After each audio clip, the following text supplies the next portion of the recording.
PT Cipta Perdana Lancar yang bergerak di bidang manufaktur, komponen suku cadang otomotif, elektronik, dan sanitasi merupakan calon emiten dengan kode PART yang akan listing dengan menerbitkan saham baru sebesar 25% atau sebanyak 680 juta lembar saham. Harga penawaran umum antara 100 sampai dengan 105 rupiah dan nilai nominal sahamnya Rp25. Dengan demikian, BBV IPO mencapai lebih dari 4 kali. PART akan dapat mengkolek dana retail sebesar 68 sampai dengan 71 miliar rupiah.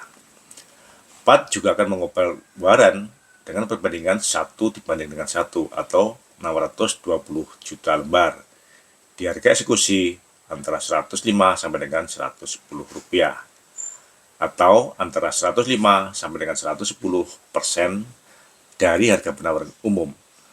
Periode eksekusi waran sejak bulan 7 sampai dengan ke-12 setelah listing. Ini berarti perseroan cukup konservatif dan menurut saya harga eksekusi waran sangat logis, hanya di bawah 110% dari harga penawaran umumnya.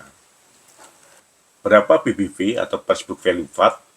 Sesuai dengan laporan keuangannya yang terakhir, kita dapat menghitung BBV PART saat listing sesuai dengan laporan keuangan terakhir posisi 31 Desember 2023 dengan cara membandingkan harga penawaran umum dengan nilai buku PART pada tanggal 31 Desember 2023. Nilai buku diperoleh dari nilai ekuitas dibagi dengan jumlah lembar saham PART saat itu. Dengan nilai ekuitas 63,5 miliar dan jumlah lembar saham 2,04 miliar lembar, maka kita peroleh nilai buku PART sebesar Rp31,15 per lembar. Dan dengan harga penawaran umum antara 100 sampai 105 rupiah, maka kita dapatkan BBV PART sesuai dengan laporan keuangan per 31 Desember 2023 antara 3,21 sampai dengan 3,37 kali. Cukup mahal juga ya. Sesuai dengan laporan neracanya, saya dapatkan bahwa penambahan modal saham Netstor sepanjang tahun 2023 dilakukan dengan cara mengkonversi laba yang ditahan menjadi setoran saham, sehingga tidak ada perubahan dalam ROE, Return on Equity, atas perubahan modal saham yang disetor tersebut. Sesuai dengan prospektusnya, menurut saya, past performance dari PART cukup bagus. Namun, mungkin PART salah dalam memilih konsultan atau underwriter untuk listing. Nah, kira-kira kenapa ya? Selamat datang di Investor Level C. Kami coba sharing aspek fundamental dari sisi yang berbeda dan dengan cara yang beda agar teman-teman bisa tetap tidur tenang meskipun banyak badai di bursa. Tonton sampai habis ya. Semangat sehat teman-teman investor level C, investor yang fokus pada karakter pemegang saham pengendali. Ada kabar baik apa hari ini? Dari perkiraan perolehan dana hasil IPO PT Cipta Perdana Lancar, calon emiten dengan kode PART yang minimal sebesar 68 miliar, kita dapatkan sebesar 55% atau 37 miliar akan digunakan untuk investasi dengan rincian untuk pembelian mesin molding sebesar 20 miliar dan untuk pembelian mesin press sebesar 17 miliar. Yuk kita cek dulu apakah rencana penggunaan dana hasil IPO sesuai dengan kondisi neraca perseroan saat ini. Apabila saya bandingkan dengan neracanya, pembelian mesin-mesin dibandingkan dengan kepemilikan mesin-mesin saat ini, menurut saya cukup realistis. Rencana penggunaan dana hasil IPO untuk pembelian mesin-mesin sebesar 37 miliar, saat ini total nilai buku mesinnya sebesar 36 miliar dari nilai perolehan sebesar 57 miliar.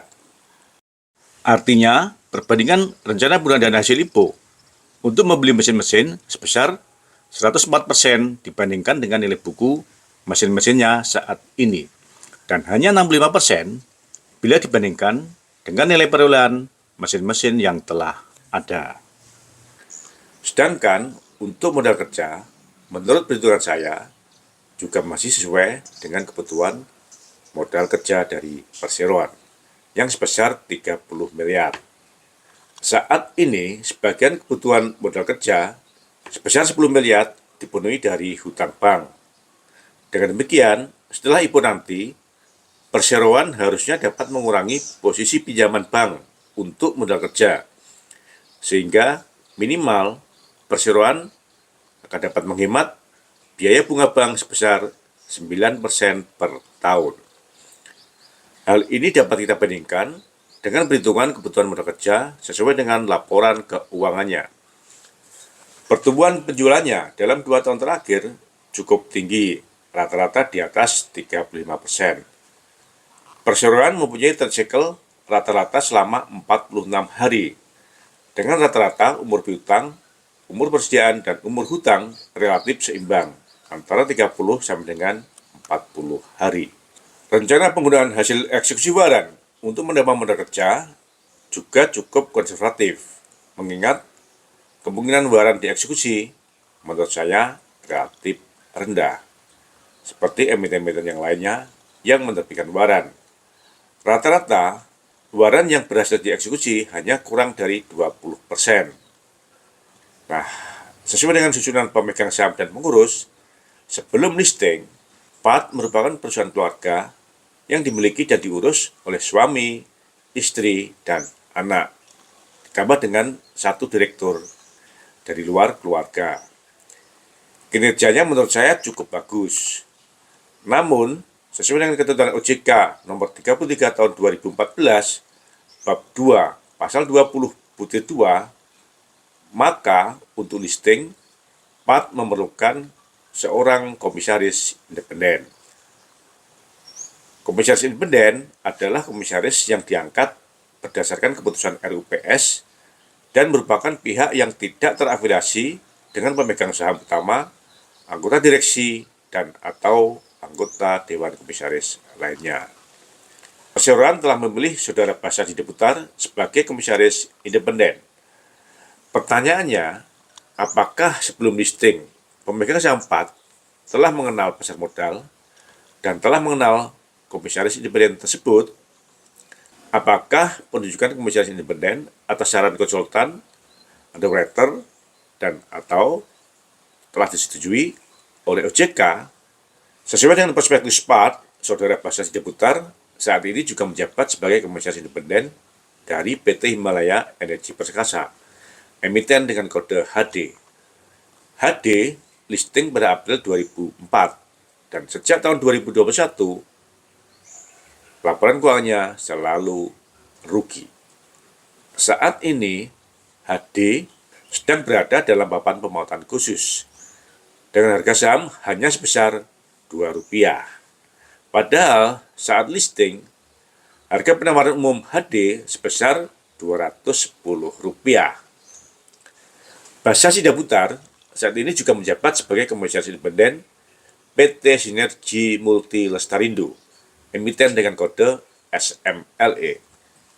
SMLE listing pada Januari tahun 2024 dengan harga penawaran umum Rp175.